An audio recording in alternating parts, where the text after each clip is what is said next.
Starting to trade can be an exciting journey, but it requires preparation and a clear strategy. Begin by educating yourself about the fundamentals of trading and various markets available. Now, such as stocks, forex, and commodities. Reading books, taking online courses and following reliable financial news will enhance your understanding. Now, next, you got to create a trading plan that outlines your goals and risk tolerance. So basically, this plan should include your strategies for entry and exit points, as well as how much capital you are willing to invest. A solid plan helps maintain discipline and prevents emotional decision making. Once you're ready, choose a trading platform that suits your needs.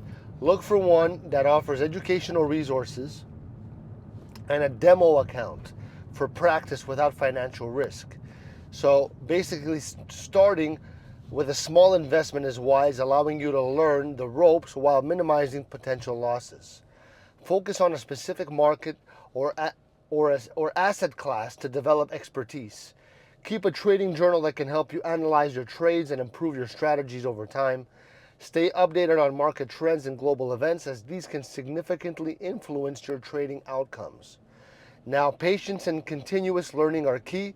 Approach trading as a long-term endeavor, and over time you can develop the skills necessary for success.